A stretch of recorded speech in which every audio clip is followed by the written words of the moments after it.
lagi sama Kevin Hendrawan. Kevin Hendrawan yang suaranya lagi habis. Iya, kerja terus ya kok ya. Siap. Kayaknya ya. Koko Review ini memang rajin bekerja seperti kita lihat drama live-nya ya yang lagi booming banget sampai masuk trending. Iya nggak sih? Iya. Masuk trending. Masuk. Iya, sampai masuk trending itu tuh menceritakan tentang kisah hidupnya Kevin Hendrawan ini.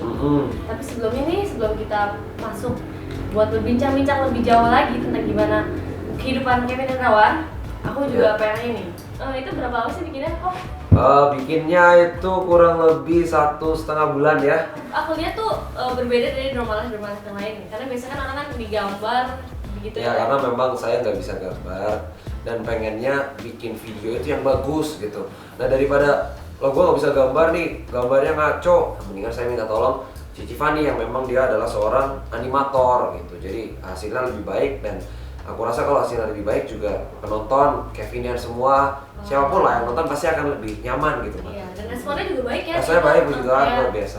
Kayak banyak koleksi juga banyak. Nonton juga banyak. Kan itu disitu kan di drama live yang kita dengar itu dulunya Kevin Hendrawan ini adalah seorang penjual martabak. Iya benar. Wow. Kayak kita bayangin ya, kayak seorang Kevin Hendrawan dengan wajah kayak gini terus jualan martabak gitu. Siap. Terus ngadon sendiri ya? Ngadon sendiri jago. Ngadon sendiri, jago. Sekarang pun bikin martabak itu istilahnya nggak usah lihat resep aja, gue masih bisa. Oh gitu. Iya. Oh hebat Karena sekali. sampai kayak setiap hari gitu, muka bawa mimpi aja mungkin ngaduk martabak. Gitu. Karena kan paling ngenes adalah ketika lagi dulu kan gue tinggal di Bali Selatan. Itu daerah masih sering mati lampu. Kalau mati lampu itu mixernya mati, pakai tangan ngaduknya. Oh gitu, hebat loh. Iya benar-benar kalau itu pantesan gini, berotot ya, Mas gini, Kelmen tuh iya. karena bukan Ya itu nge-gym, tapi salah kan- satunya adalah bikin martabak. Iya hebat loh. Nah, kenapa sih harus jualan martabak? Kenapa nggak kue cubit aja? Dulu belum ngetren kue cubit ya, tahun 2011, 2012 tuh belum ngetrennya tuh apa ya ngetrennya dulu. Cuma martabak itu kan kayak makanan yang everlasting gitu, yang semua orang nyari dan juga cukup mudah gitu untuk dibuat. Jadi akhirnya ya udah martabak aja deh. Jadi itu kebanyakan bule apa orang lokal? Karena di Bali Selatan juga kebanyakan dulu orang-orang lokal juga ada, orang bule ada, kebanyakan orang Amerika Latin, kalau nggak orang Rusia juga banyak. Jadi dulu kita tuh bikin martabak isinya macam-macam karena ternyata demand dari turis itu banyak. Nah terus sekarang martabaknya usahanya masih jalan nggak? Nah martabak ini sekarang memang udah nggak dilanjutin lagi karena kita kesulitan karyawan. Dan juga karena aku di Jakarta, terus sekarang kayak di orang tua, mungkin orang tua juga ada kesibukan lain, akhirnya enggak, tapi laundry-nya masih. Laundry-nya masih. Namanya masih K3? Udah ganti namanya. Oh diganti, namanya apa? Namanya sekarang Gria Laundry atau apa ya? Kayaknya sih itu. Oh kayak gitu, itu mama yang ganti? Mama yang ganti. Oh gitu. Nah terus masih mau kepikiran nggak sih buat jualan martabak lagi misalkan atau jualannya di Jakarta gitu? Pengen aja sih, cuman mungkin sekarang karena masih sibuk, jadi ya jangan dipaksain dulu, nggak mau maksain dulu lantar. Pengen sih buka martabak, asik loh, buka martabak tuh asik. Nah terus kan katanya kalau Kevin ini mau sekolah di Jerman ya?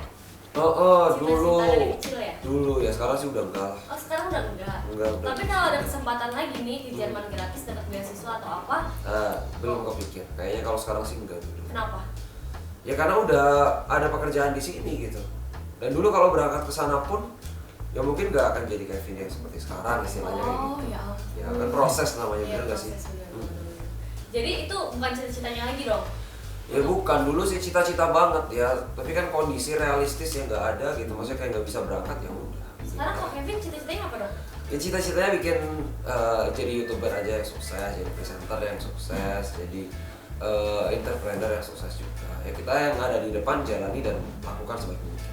Nah, berhubung Kevin katanya kan dulu kan mau ke Jerman dan sempat terima juga kan? Dulu ya. Cuma karena keadaan Nggak Kevin bisa, jadi nggak bisa nggak bisa berangkat. karena uangnya itu buat Berobat. biaya berobat papa. Bisa nggak sih bahasa Jerman apa gitu? Coba ngomong. Bahasa Jerman sebenarnya dulu udah nggak bisa banget.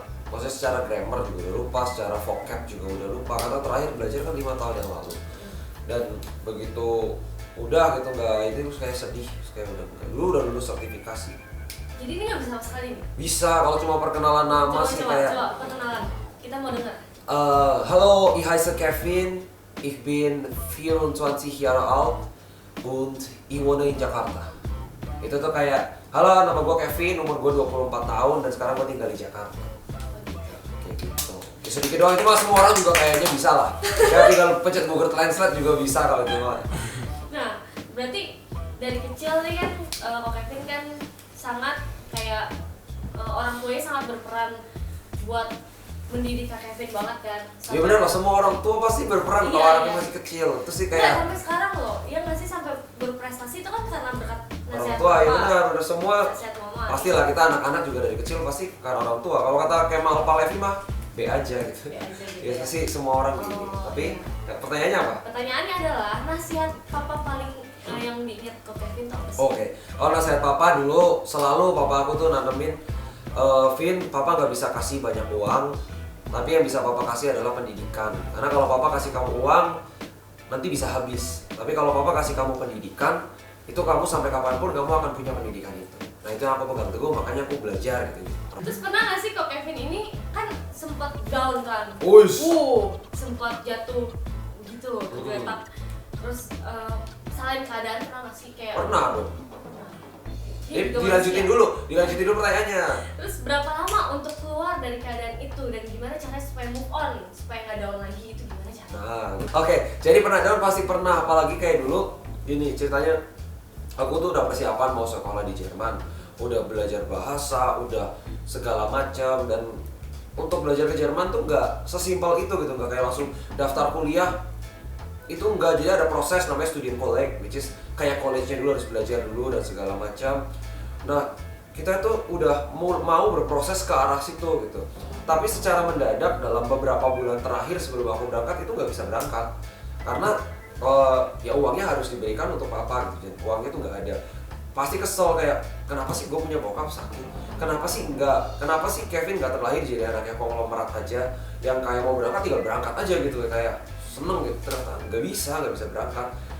Dan waktu itu nggak ada pilihan lain kan, lo mau kuliah apa, tinggal 3 bulan sebelum berangkat pendaftaran udah pada tutup, bingung kan. Jadi sempet down, sempet nyalain keadaan, dan sempet nyalain orang tua juga, gimana sih orang tua gitu kayak. Tapi akhirnya karena kan itu mungkin masa muda ya, anak SMA masih emosinya labil, tapi ternyata dipikir lagi ya nggak bisa, maksudnya kayak kita dalam hidup kan nggak pernah tahu apa yang akan terjadi. Dan aku percaya waktu itu orang tua aku juga nggak pengen sakit dan nggak pengen nggak punya uang gitu, pastinya juga pengen. Jadi akhirnya ya udah, daripada nyalain keadaan, kita lakuin apa yang bisa kita lakuin waktu itu. Jadi biar nggak down ya harus ada motivasi dari diri sendiri, dan dari orang-orang terdekat juga harus support, supaya kadang-kadang kalau kita lagi down kan butuh pikirannya ya, harus ada insight dari orang lain juga. Dan itu adalah emang proses ya. Proses. Nah, kalau misalkan teman lagi down tuh apa yang akan Kak Kevin lakukan sih? Misalkan teman mengalami hal yang serupa atau ya sama lagi down lah intinya. Ya, kalau dari aku sendiri sih biasanya nggak pernah sok-sok bertindak sebagai motivator. Maksudnya kayak tiba-tiba datang memberi saran tuh nggak banget gitu ya. Cuman kalau misalnya nanya, Vin ada saran apa, kalau misalnya gue harus gimana ya, biasanya aku tetap akan ya lakukan apa yang kita bisa lakukan, tapi gak usah. Tanya dari fans nih, kenapa kan iya Kevinian, kan Kak Kevin 3 bersaudara. 3 bersaudara. Kevin, Karin, Lorenza. Ya. Kenapa Karin nggak pernah masuk nih ke channel Kak Kevin? Kan dulu kan sempat ke Bali tuh ada vlognya Oh iya, kan. ada. Yang keluar Karena cuma Kevin doang. ya karena memang kalau Clarenza itu bedanya 13 tahun sama aku, jadi masih kelas 6 SD, sekarang mau naik kelas 1 SMP. Memang masih sekolahnya di Bali. Kalau Karin itu sekarang sedang belajar di Sydney di Australia, jadi memang nggak pernah ada ya, karena memang dia nggak di Indonesia. Kecuali nanti mungkin aku bikin vlog ke Sydney ya. Mungkin ketemu. Bukan Karin, bukan Karin Novida, nanti namanya Karin Hendrawan, tetap sama namanya. Oh gitu. Coba dong kasih pesan-pesan dong, kayak kasih pesan buat teman-teman semuanya gimana caranya supaya semangat hidup, semangat bekerja, buat yang lagi down juga kasih pesan-pesan.